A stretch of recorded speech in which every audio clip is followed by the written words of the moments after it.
Bismillahirrahmanirrahim.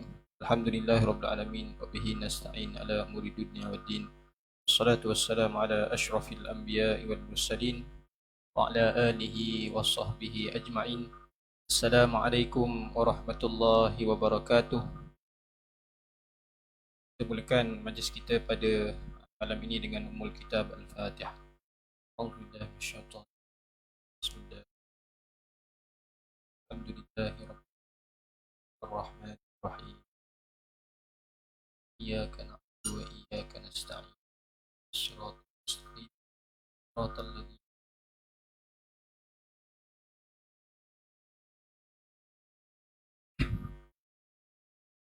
Alhamdulillah, pertama-tamanya yang mati barisan dan kuasa masjid, para pegawai masjid, para alim ulama, tuan-tuan, puan-puan, muslimin dan muslimat yang dirahmati Allah sekalian.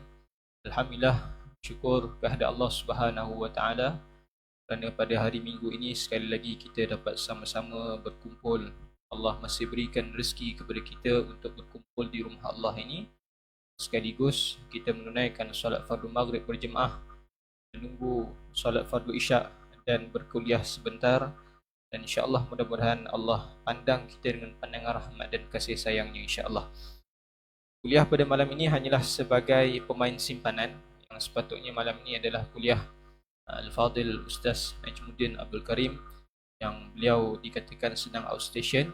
Jadi insya-Allah malam ini sebagai imam tugas saya akan menggantikan dan akan berkongsi berkaitan kitab yang selalu saya bawa di masjid ini, iaitu kitab Indahnya Solat Berjemaah. Tuan-tuan puan-puan yang dirahmati Allah sekalian, saya ada minta kepada Ustaz Yusri kita bagi beberapa layan salinan kitab ini yang akan kita bincangkan sebentar lagi. Namun saya minta jasa baik tuan-tuan, oleh kerana itu ilmu, jadi jangan letak bawah. Dan cari rehal tu untuk letak ke atas supaya kita lebih menghormati ilmu tu. Dan seperti biasa juga kita mulakan perkongsian kita pada malam ini dengan sedikit zikir. Sama-sama kita gemakan ruangan Dewan Solat ini. Mudah-mudahan Allah berikan ketenangan dalam hati kita untuk menerima apa sahaja yang dikongsikan pada malam ini insya-Allah. Sama-sama tuan-tuan puan-puan insya-Allah. Allah Allah Allah ya Allah.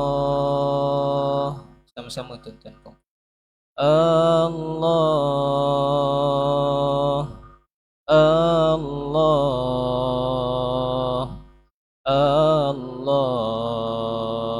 ya Allah Allah Allah Allah ya Allah Allah Allah Allah ya Allah Allah Allah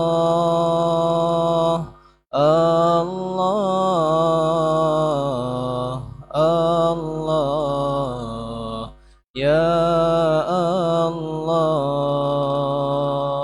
ya Allah Allah Allah Allah ya Allah Allah Allah Allah ya Allah la ilaha illallah la ilaha illallah la ilaha illallah Muhammadur Rasulullah la ilaha illallah la ilaha illallah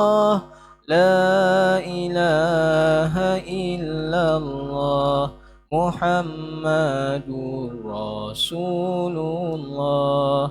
La ilaha illallah. La ilaha illallah. La ilaha illallah. Muhammadur Rasulullah. Salatullah salamullah ala taha rasulillah. Salatullah salamullah ala yasin habibillah. Salatullah salamullah ala taha rasulillah. Salatullah salamullah ala yasin habibillah. Salatullah salamullah ala taha rasulillah. Salatullah salamullah ala yasin habibillah. Qala musannif hafizahullah wa nafa'ana bihi wa bi'ulumihi fid dharain amin. Tuan-tuan puan-puan yang dirahmati Allah sekalian, kita teruskan perkongsian daripada kitab Indahnya Solat Berjemaah karangan Al-Fadhil Ustaz Muhammad Khidir Husin dalam subtopik keuzuran meninggalkan solat berjemaah. Pada muka surat 29 bagi tuan-tuan perempuan yang ada di kitab, muka surat 29. Uzuran di sisi syarak untuk tidak menghadiri solat berjemaah. Sebagaimana yang kita ketahui, para ulama telah berselisih pendapat tentang hukum solat berjemaah. Ada antara mereka yang mengatakan hukum menghadiri solat berjemaah di rumah-rumah Allah adalah sunat muakkad. Ada yang mengatakan fardu kifayah dan ada juga yang mengatakan fardu ain. Sekalipun menurut pendapat yang lebih sahih dalam mazhab kita, mazhab Asy-Syafi'i, hukum solat berjemaah ialah fardu kifayah, namun tuntutannya tidak boleh diabaikan melainkan jika ada keuzuran. Tuan-tuan puan-puan yang dirahmati Allah sekalian, sebagaimana yang pernah dikongsikan pada kuliah-kuliah yang lalu, pandangan yang paling asah, pandangan yang paling sahih dalam mazhab Syafi'i, hukum menghadiri solat berjemaah adalah fardu kifayah. Dia kata kalau dalam satu kawasan tersebut ada pihak-pihak yang menunaikan solat fardu secara berjemaah di rumah-rumah Allah, maka yang lain akan terlepas daripada dosa. Namun begitu, tuntutan solat berjemaah ini sangat penting. Sebab apa tuan-tuan puan-puan semua, sampaikan ada penyusun kitab ini iaitu Al-Fadhil Ustaz Khidir Husin, guru saya di Johor, menyusun bahawa ada keuzuran untuk meninggalkan solat berjemaah. Para ulama ada membincangkan apa sahaja keuzuran yang boleh kita cari alasan untuk kita tinggalkan solat berjemaah. Sebab apa? Sebab kalau boleh, kita jangan sesekali tinggal menunaikan solat fardu secara berjemaah bagi lelaki. Sebab lelaki afdal menunaikan solat berjemaah adalah di rumah-rumah Allah, di masjid di surau. Kalau perempuan afdal menunaikannya di rumah, namun jika nak datang tidak ada masalah. Cuma sepanjang pengetahuan saya, tuan-tuan puan-puan semua, sepanjang pengajian saya tak pernah lihat ada satu sunnah ataupun satu perkara yang Rasulullah SAW suruh dan ada juga ancaman kalau kita tak melakukan perkara tersebut selain daripada solat berjemaah. Sebab untuk makluman tuan-tuan, dalam perkongsian yang lepas juga kita ada bacakan hadis berkaitan dengan bagaimana baginda Nabi SAW sangat marah pada orang yang dengar azan tapi dia tidak datang rumah-rumah Allah untuk menunaikan solat fardu secara berjemaah. Sampaikan Nabi bagi ancaman untuk membakar rumah-rumah orang lelaki yang tidak pergi menunaikan solat fardu berjemaah. Makna kata betapa Rasulullah SAW nak sebutkan kepada kita, nak beritahu pada kita sangat-sangat penting untuk kita menunaikan solat fardu secara berjemaah. Sebab apa tuan-puan semua? Sebab solat fardu berjemaah ini ada macam-macam fadilat, ada macam-macam kepentingan. Antara kepentingannya adalah perpaduan dalam sesuatu kawasan tersebut. Sebab itu kalau tuan-tuan puan-puan perasan, setiap kali imam nak menunaikan solat fardu, nak memimpin solat fardu, pasti imam akan toleh belakang, kebiasaan. Dan dia akan kata, luruskan saf, rapatkan saf. Kalau dulu ada rapatkan saf, sekarang luruskan saf. Kan? Dulu luruskan saf, rapatkan saf. Sekarang luruskan saf je. Tapi sampaikan saya ada banyak masjid juga saya pergi, ramai yang kata kita sekarang tak dapat nak rapatkan saf, tapi paling tidak kita jangan tinggalkan untuk luruskan saf. Sebab ada juga dalam hadis Nabi sallallahu alaihi wasallam yang telah disebutkan di awal perkongsian kitab ni. Kalau kita tak jaga lurusnya saf salat tersebut, maka akan mendatangkan kacau bilau dalam kawasan tempat tersebut. Itu kalau yang datang tak jaga lurus saf. Bagaimana dengan orang-orang yang tak datang solat berjemaah? Lagilah haru biru. Sebab itulah kita kena cuba usaha. Kita kena fikir bagaimana cara untuk tarik jiran kita. Kita nak tarik rakan-rakan kita serumah kita untuk datang menunaikan solat berjemaah. Datang duduk majlis ilmu supaya mereka tahu asas dalam solat berjemaah ni. Bila mana kita tahu asas dalam solat berjemaah ni, kita dapat mengukuhkan perpaduan di antara umat Islam di dalam satu kawasan tersebut. Sebab tu tuan-tuan perempuan semua, walaupun sekarang ni kita ada sejadah, kan? Kita ada sejadah, kadang-kadang ada sejadah ke depan sikit, belakang sikit. Tapi tuan-tuan kena pastikan, nak letak sejadah pun, kalau nak letak CP-CP pun tak apa, nak letak lebih pun tak apa. Yang penting tumit tuan-tuan semua mesti berada di atas garisan biru yang belakang. Kalau kat masjid ni lah. Sebab kita nak jaga lurus saf betul-betul tu. Kita jangan ikut sejadah kita. Kalau kita ikut sejadah kita, itu yang sengit-sengit tu. Tapi tak kisahlah tuan-tuan nak letak sejadah macam mana, dengan syarat tuan-tuan kena pastikan tuan-tuan punya tumit mesti ada di atas garisan biru untuk kita menjaga lurusnya saf tersebut. Jadi itu selingan berkaitan solat berjemaah. Lalu di sini apa sahaja perkara yang boleh kita cari alasan keuzuran meninggalkan solat berjemaah. Kita teruskan lagi, dalil yang membuktikan dakwaan itu terdapat dalam hadis berikut. An Ibni Abbas radhiyallahu anhuma yarfa'uhu, qala man sami'a an-nida'a thumma lam ya'tihi fala salata lahu illa min udhrin.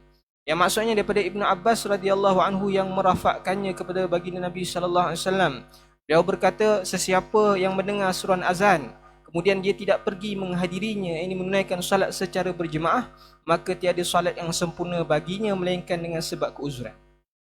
Inilah antara hadis yang menyebabkan kita dibenarkan untuk tidak pergi menunaikan salat fardu berjemaah.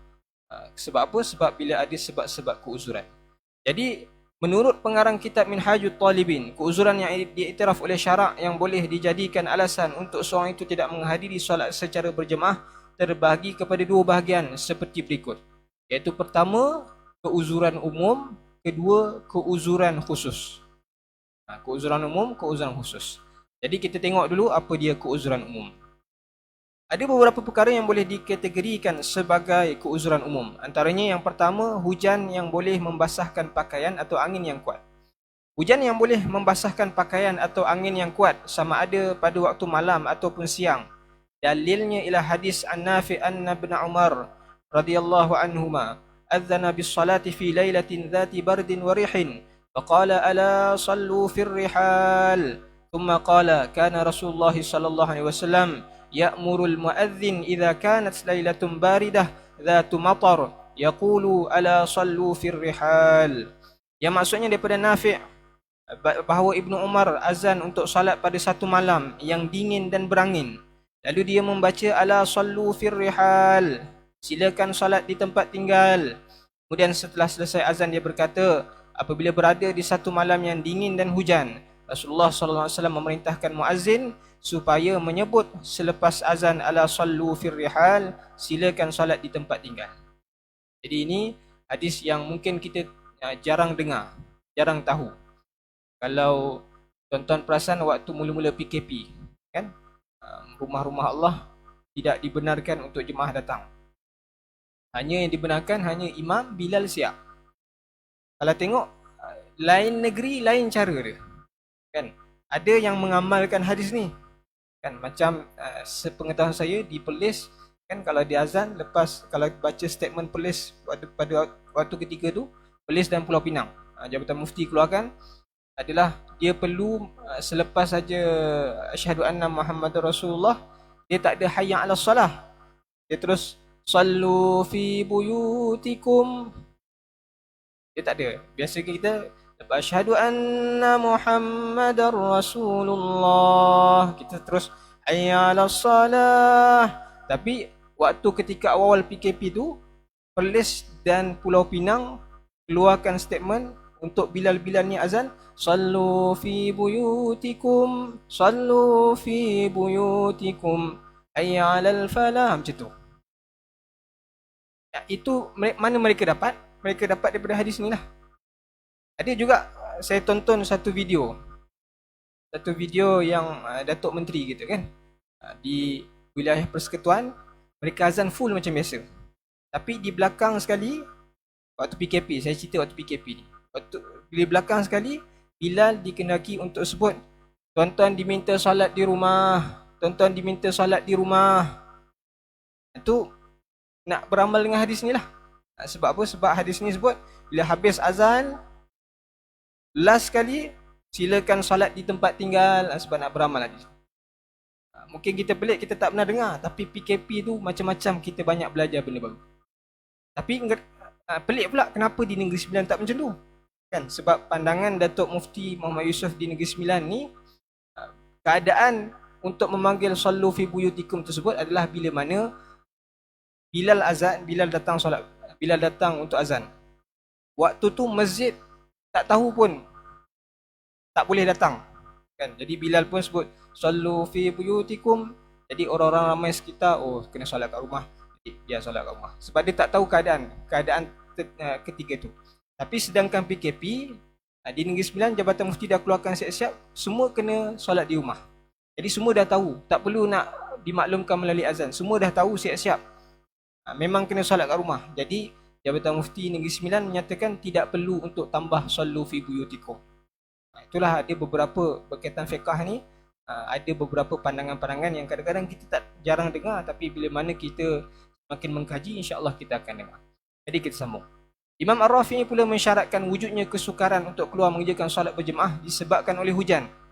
Uzuran juga tidak dikira jika hujan tidak lebat atau hujan lebat yang dapat dielakkan dengan menggunakan alat yang payung dan sebagainya, atau kenderaan yang melindungi diri daripada hujan. Ini keadaan waktu dululah kan, waktu tak ada kenderaan, atau mungkin dia ada motor je kan, ada motor je susah nak datang solat jemaah, jadi dia dibolehkan untuk tidak datang solat berjemaah. Yang kedua, jalan becak atau berlumpur dan licin. Dalilnya ialah hadis an Abdullah bin Abbas radhiyallahu anhuma annahu qala li muadzinihi fi yaumin matir, idza qulta asyhadu an la ilaha illallah asyhadu anna muhammadar rasulullah fala taqul hayya 'alas salah qul sallu fi buyutikum.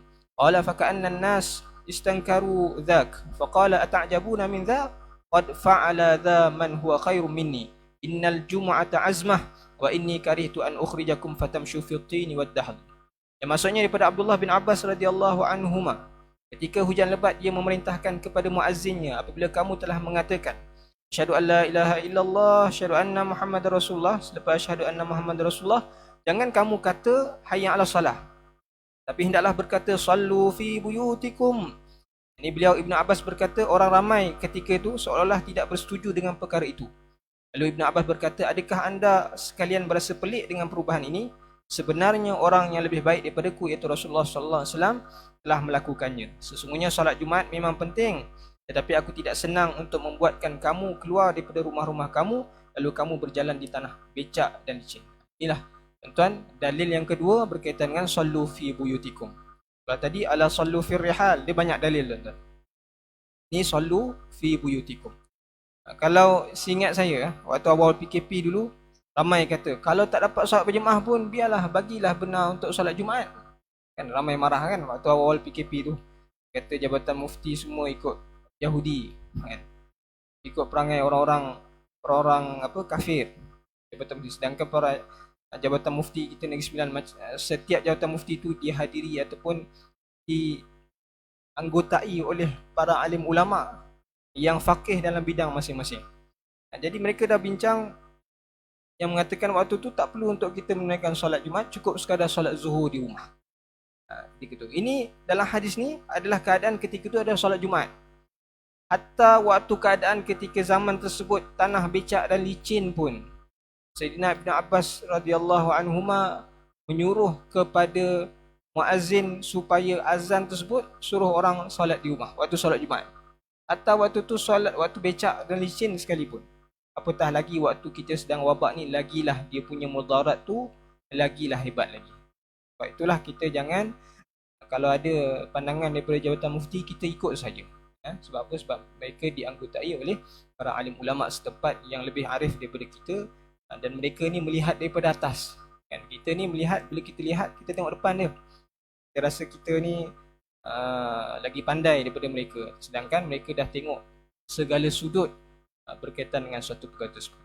Jadi pengarang kita Al-Fiqh Al-Manhaji, Fiqhul Manhaji berkata, anda pasti mengetahui bahawa keuzuran-keuzuran ini jarang sekali berlaku pada hari ini, melainkan di kampung-kampung, bahkan hanya di sebahagian kawasan. Jadi inilah dua perkara keuzuran umum yang disebutkan dalam kitab Indahnya Solat Berjemaah. Seterusnya bahagian kedua, keuzuran khusus. Keuzuran khusus ni keuzuran tertentu bagi seseorang itu sendiri. Keuzuran umum tu yang general kepada semua orang. Sebagaimana keuzuran umum, begitu juga halnya dengan keuzuran khusus, iaitu yang mempunyai beberapa cabang permasalahan seperti disebutkan di bawah ini. Dalam keuzuran khusus, dalam kitab ni ada disebutkan 22 keuzuran khusus yang boleh menyebabkan ataupun boleh kita tidak hadir untuk menunaikan solat berjemaah di rumah-rumah Allah. Apa dia? Yang pertama, sakit yang menimbulkan kesukaran untuk berjalan. Pengarang kitab Mughnil Muhtaj berkata, iaitu sakit yang menimbulkan kesukaran untuk berjalan. Dalam keadaan sakit tersebut sama seperti sukarnya berjalan ketika hujan, walaupun sakit itu tidak sampai ke satu tahap yang menggugurkan kewajipan berdiri dalam solat fardu. Seperti inilah yang disebutkan oleh Imam Ar-Rafi'i daripada Imamul Haramain, dan beliau mengesahkannya. Perkara ini turut ditegaskan dalam Ar-Rawdah, Rawdatul Talibin oleh Imam An-Nawawi, dan Nabi SAW ketika sakit, baginda meninggalkan solat berjemaah bersama orang ramai selama beberapa hari. Adapun sakit yang ringan seperti sakit gigi, pening dan demam yang ringan, kesemua itu bukanlah satu keuzuran. Jadi ini antara keuzuran khusus yang boleh membenarkan kita tidak hadir menunaikan solat berjemaah. Dan Nabi SAW ketika mana akhir hayat baginda Nabi SAW, ketika mana baginda Nabi sedang sakit ataupun gering, ada beberapa hari Nabi SAW tidak pergi menunaikan solat fardu berjemaah.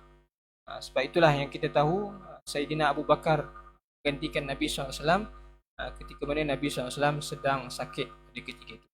Jadi oleh kerana itulah bila masyarakat ataupun setempat ataupun para sahabat radhiyallahu anhum lihat Sayyidina Abu Bakar yang menggantikan Rasulullah ketika mana menjadi imam ketika mana Rasulullah sedang sakit, jadi beliaulah Sayyidina Abu Bakar yang layak untuk menggantikan khalifah pemerintahan Islam pada ketika itu.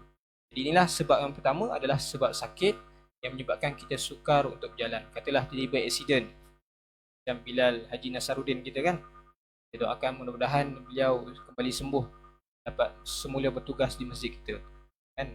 Sembuh, beliau aksiden baru-baru ni sebulan lepas, aksiden yang menyebabkan beliau pun tidak selesa untuk datang menunaikan solat berjemaah. Jadi ini adalah antara keuzuran khusus yang dibenarkan kepada kita untuk tidak menunaikan solat berjemaah. Yang kedua, cuaca terlalu panas atau terlalu sejuk. Bagi cuaca yang terlalu panas atau terlalu sejuk pula diiktiraf sebagai satu keuzuran, kerana kesukaran padanya adalah sama seperti kesukaran ketika hujan lebat. Oleh itu, kaedah kias sekali lagi digunakan di sini. Begitu juga waktu berlakunya kedua-dua cuaca ini tidak dibezakan sama ada pada waktu siang maupun malam. Inilah keadaan cuaca terlalu panas atau terlalu sejuk. Mungkin keadaan di Malaysia ni kita tak sampailah, kita tak rasa terlalu panas, terlalu sejuk tu kan. Mungkin di luar negara, di kawasan kutub utara mungkin kan terlalu sejuk. Jadi keadaan ketika itu kalau kita terlalu sejuk, kita dibolehkan untuk tidak menunaikan solat fardu secara berjemaah. Itu yang kedua. Yang ketiga, terlalu lapar dan dahaga. Uzuran ini diterima berdasarkan kepada sebuah hadis dari Ibnu Umar radhiyallahu anhuma qala qala Rasulullah sallallahu alaihi wasallam idza wudi'a asha'u ahadikum wa uqimatis shalah fabda'u bil asha' wa la ya'jal hatta yafrugha minhu wa kana Ibnu Umar yudha'u lahu at-ta'am wa tuqamu shalah fala ya'tiha hatta yafrugh wa innahu la yasma'u qira'atal imam. Maksudnya daripada Ibnu Umar radhiyallahu anhuma, beliau berkata Rasulullah sallallahu alaihi wasallam bersabda, Apabila makan malam salah seorang dalam kalangan kamu sudah terhidang, sedangkan iqamah telah dilaungkan, maka dahulukanlah makan dan janganlah tergesa-gesa sehinggalah dia selesai makan. Umar pernah dihidangkan makanan sedangkan iqamah sudah dilaungkan, namun beliau tidak pergi menunaikan solat berjemaah sehingga beliau selesai makan. Padahal sesungguhnya beliau benar-benar mendengar bacaan imam. Mereka kata, kalau satu masa nanti kita tiba makanan dihidangkan, mungkin tadi sebelum maghrib, setengah rumah makan malam sebelum maghrib, setengah rumah makan malam selepas isyak, kita pulanglah. Katalah tiba-tiba mungkin isteri termasak lambat, dia biasa makan sebelum maghrib, isteri termasak lambat, jadi dia pun lapar. Jadi ketika mana keadaan ketika itu, kita dibolehkan untuk tidak pergi menunaikan solat fardu berjemaah. Kita perlu fokus untuk makan. Sebab kalau kita pergi solat berjemaah, kita tak khusyuk, itu satu kerugian bagi diri kita. Biarlah kita lepaskan kita punya kelaparan tersebut, barulah kita solat. Jadi Imam Nawawi dalam kitabnya Rawdatul Talibin mensyaratkan bahawa makanan itu telah terhidang, sedangkan Imam Ibnu Ar-Rif'ah yang mengikut pandangan Imam Ibnu Yunus mengatakan bahawa makanan itu hampir dihidangkan dan dia pula terasa benar hendak makan. Apa yang penting, kelaparan yang boleh mengganggu khusyuk dalam solat perlulah dihilangkan sebelum memulakan solat. Inilah. Jadi ada dua pandangan. Ada satu pandangan Imam Nawawi, kalau makanan dah terhidang. Kalau makanan belum terhidang, pergi solat dulu. Kalau makanan dah terhidang, tak apa makan. Sedangkan pandangan Imam Ibn Rif'ah ni mengatakan kalau makanan walaupun tak terhidang lagi tapi hampir dihidangkan, jadi kita boleh juga untuk tidak pergi menunaikan solat fardu secara berjemaah. Sebab itu dalam solat ni pentingnya untuk kita khusyuk dalam solat. Kita mungkin paling tidak kalau tak dapat 100% pun paling tidak kita cuba usaha untuk mencapai kehusyukan. Kalau lapar makan dulu. Kalau nak buang air, buang air kecil, buang air dulu. Lepaskan hajat dulu. Kalau ada beberapa perkara yang menyebabkan kita rasa tak khusyuk waktu salat tu, nanti selesaikan dulu. Itu yang kedua berkaitan dengan lapar dan dahaga. Yang keempat, takut kepada orang yang melakukan kezaliman. Takut kepada orang yang melakukan kezaliman ke atas diri, anggota tubuh badan, manfaat, maruah diri dan harta juga dianggap keuzuran yang diterima. Adapun hak-hak harta termasuklah masakan di atas dapur yang ditakuti hangus jika ditinggalkan dalam keadaan tiada sesiapa pun yang diharapkan boleh menggantikannya untuk menjaga masakan itu. Maka menurut Imam Az-Zarkashi, keadaan ini dibenarkan jika ia tidak bertujuan untuk meninggalkan solat jemaah. Dan jika ia adalah sebaliknya, maka ia bukanlah satu keuzuran. Kata, yang keempat ni takut kepada orang yang melakukan kezaliman macam perkara yang berlaku di China kan. Kita tahu baru-baru ni keluar berita kerajaan China merobohkan beribu-ribu masjid di China.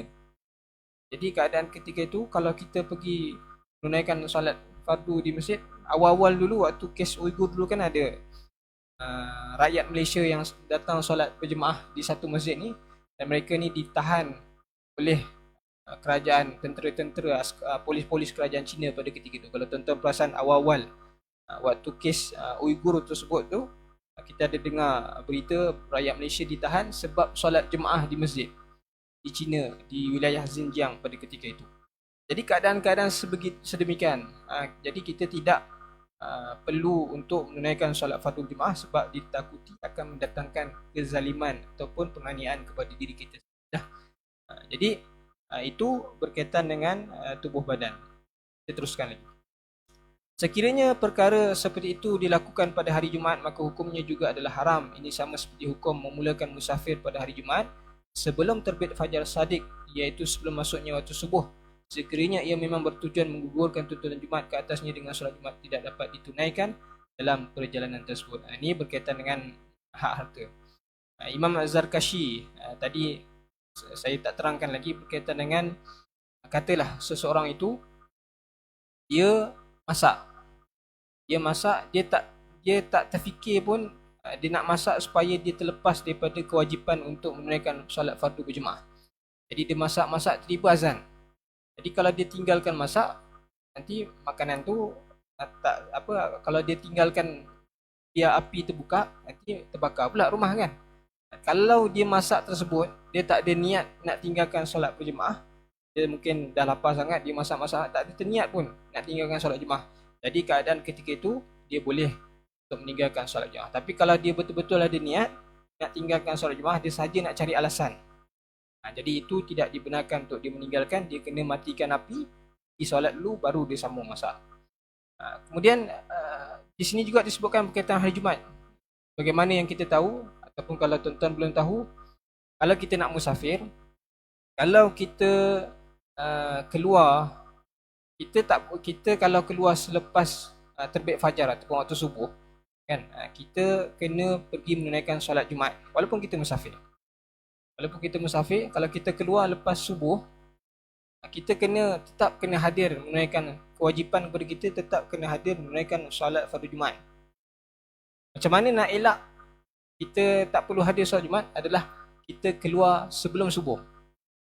Sebelum subuh, bila mana kita keluar sebelum subuh, kita bermusafir sebelum subuh ataupun malam sebelumnya, maka kita terlepas kewajipan untuk tidak menunaikan solat fardu Jumaat pada ketika itu. Tapi kalau dia saja lambat-lambat, katalah, aku dah tahu aku akan terlepas kewajipan solat Jumaat ni kalau aku keluar sebelum subuh. Jadi tak apalah, beberapa minit sebelum subuh ni aku geraklah dulu supaya aku Jumaat nanti tak perlu nak datang solat fardu Jumaat. Itu perkara ni tak betul. Sebab apa? Sebab itu nampak seolah-olah kita nak mempermain-mainkan hukum. Kalau tuan-tuan memang dah sedia ada bermusafir, hari Khamis dah keluar ataupun Rabu dah keluar untuk bermusafir, jadi solat Jumaat ketika tu diangkat, tuntutan tersebut diangkat kepada tuan-tuan. Tapi kalau tuan-tuan sengaja cari alasan sebelum subuh Jumaat tersebut, saja cari alasan nak keluar semata-mata nak tinggalkan solat Jumaat, maka ini tidak dibenarkan dalam mazhab kita. Perlu diambil perhatian bahawa jika ketakutan itu adalah terhadap orang yang membuat tuntutan kebenaran disebabkan dia berlaku zalim, maka itu tidak dikira sebagai satu keuzuran. Bahkan hendaklah ia menghadiri solat berjemaah dan seterusnya menunaikan hak kepada individu yang sepatutnya. Katalah dia ni mencuri barang orang. Tiba dia dapat tahu, orang semua dapat tahu, dia yang selama ni nampak baik rupanya dia curi barang orang. Jadi menyebabkan dia takut bila dia keluar rumah, orang pukul dia ataupun orang tangkap dia. Kan orang pukul dia, orang pukul dia lah. Jadi dia takut, dia tak pergi menunaikan solat jemaah sebab takut keluar, sebab orang pukul dia, sebab dia curi barang orang. Tapi dalam keadaan ketika ni, walaupun kezaliman akan berlaku pada dia, walaupun orang akan pukul dia ke, orang akan cari dia ke, walaupun kezaliman akan berlaku pada dia, tapi itu tidak dikira sebagai keuzuran yang dibenarkan untuk dia meninggalkan solat fardu secara berjemaah. Sebab apa? Sebab itu atas kesalahan diri dia sendiri. Apa yang perlu dia buat adalah dia datang solat jemaah dan dia kena tunaikan hak. Apa barang yang dia curi itu, dia kena pulangkan balik. Ataupun nanti kata sekarang mungkin hutang, kan? Ramai orang hutang tapi tak reti nak bayar.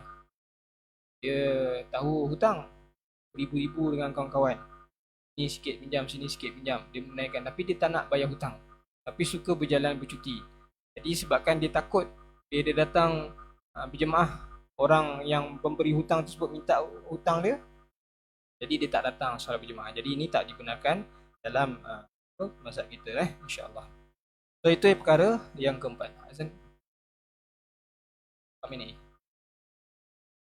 Seterusnya yang kelima, perkara yang kelima, keuzuran khusus yang kita dibenarkan untuk meninggalkan solat berjemaah. Menahan diri daripada hadas kecil.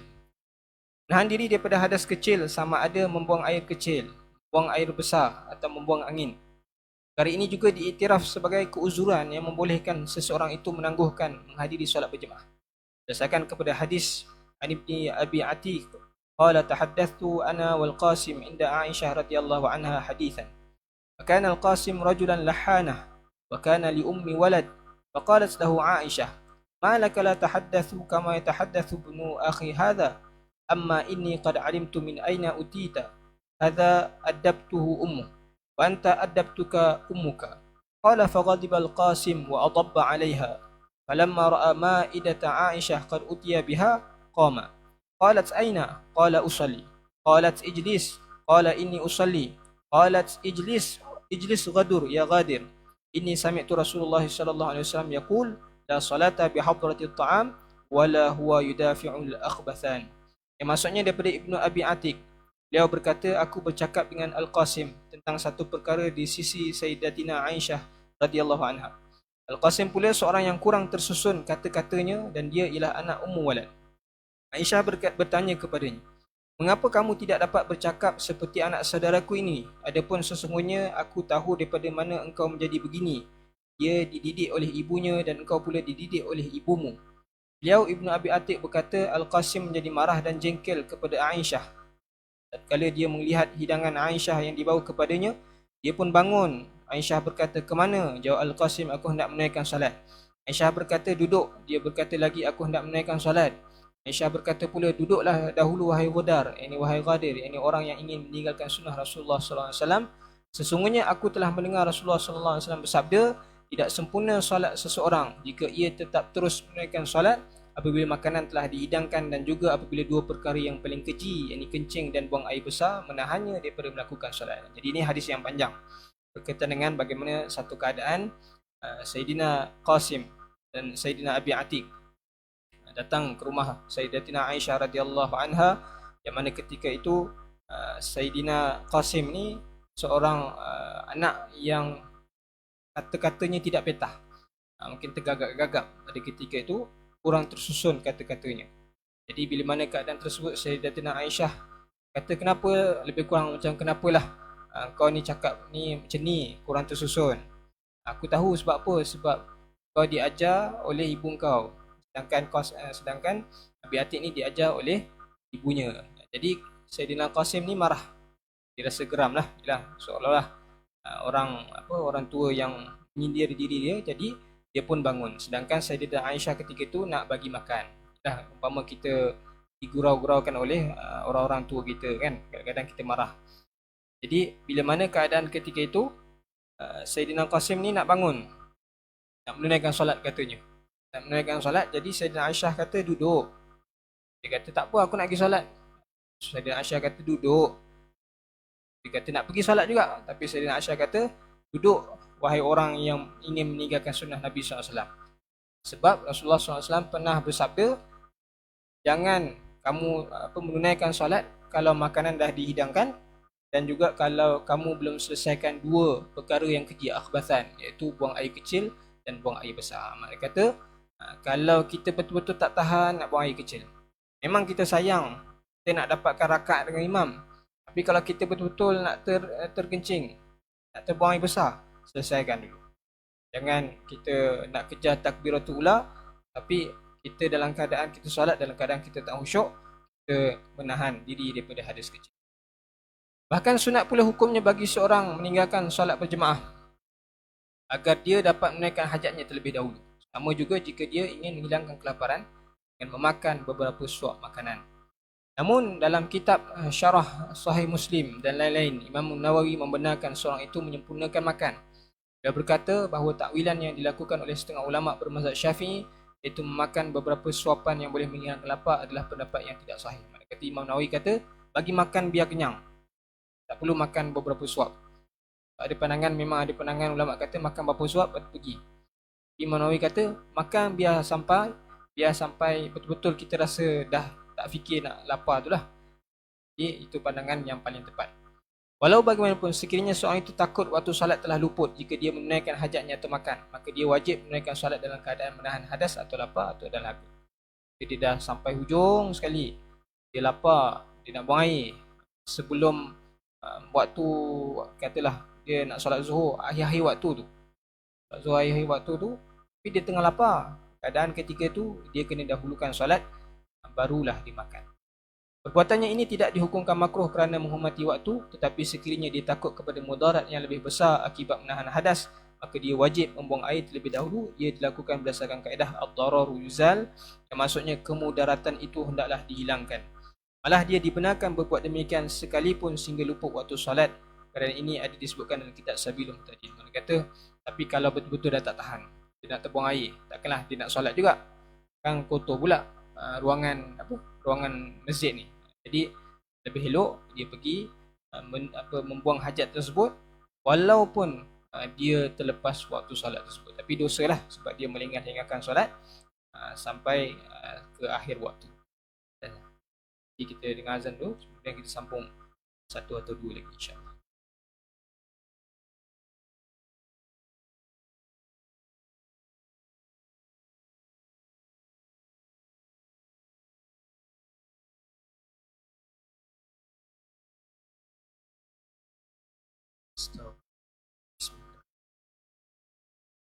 Allahu Akbar, Allahu أشهد أن لا إله إلا الله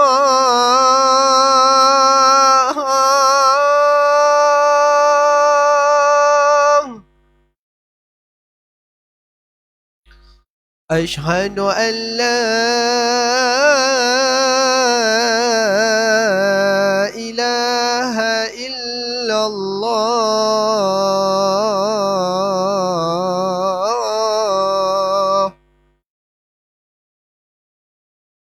أشهد أن محمدا رسول الله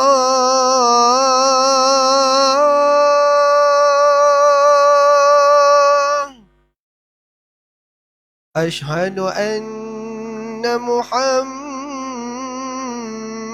رسول الله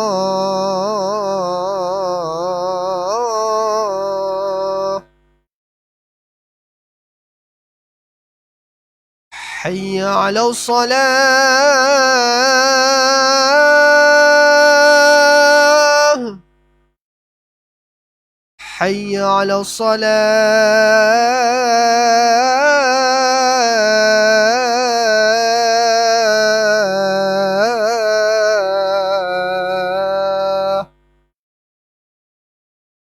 حي على الفلاح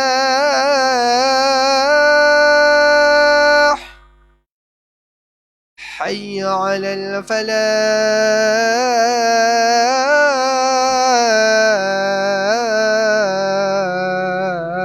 الفلاح الله أكبر الله أكبر لا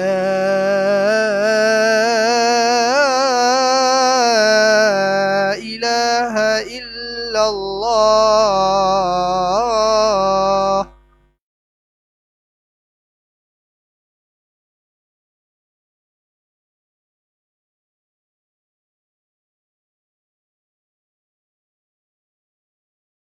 Kita sambung sikit tuan-tuan puan yang Allah sekalian.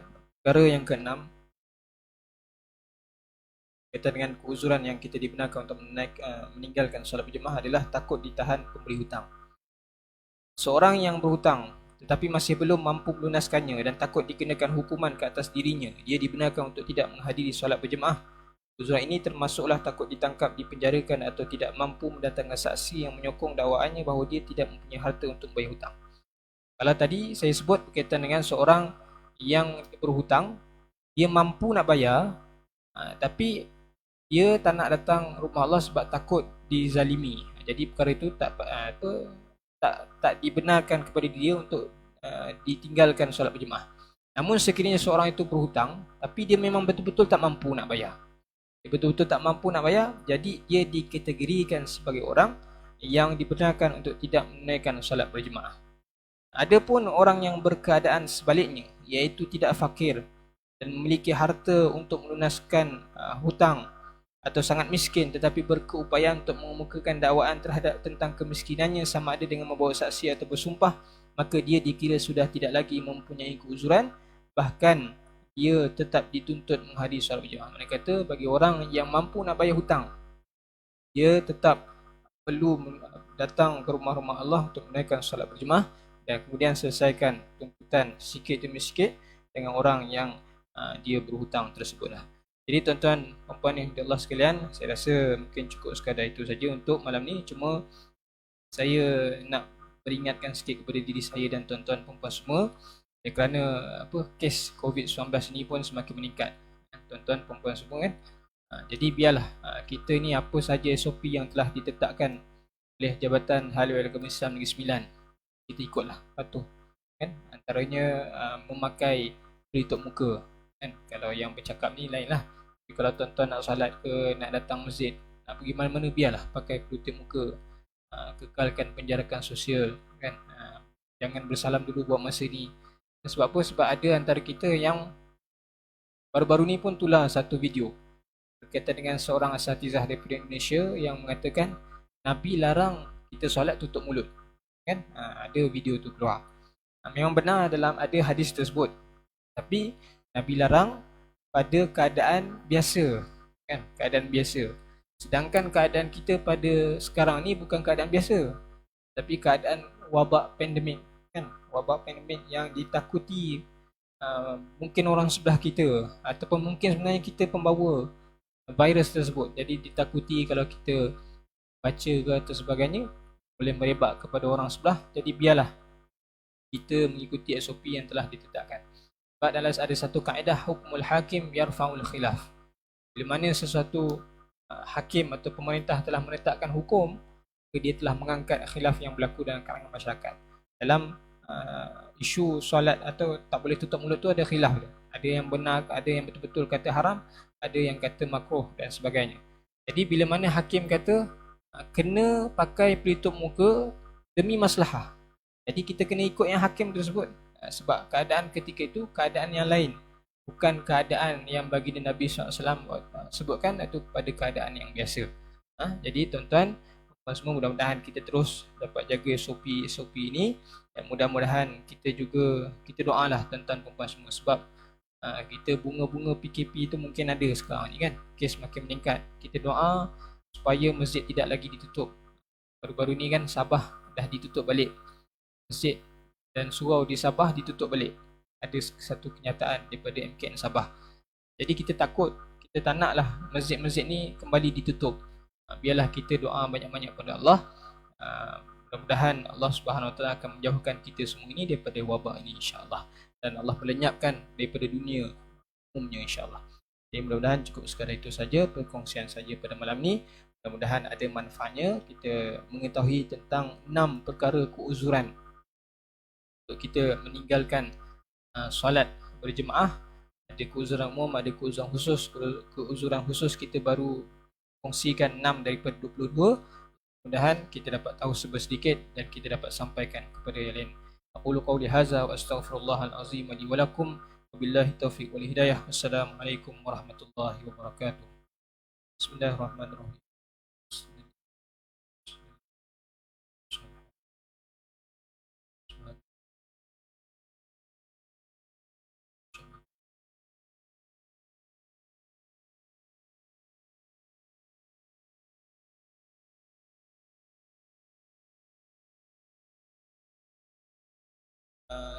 Tuan-tuan yang layan tadi tu nanti pulang ke depan itu saya pinjamkannya. Layan tuan-tuan, kalau tuan-tuan ada yang nak kitab, di sini ada satu kitab lebih RM60, nanti tuan-tuan boleh ambil lepas insya-Allah.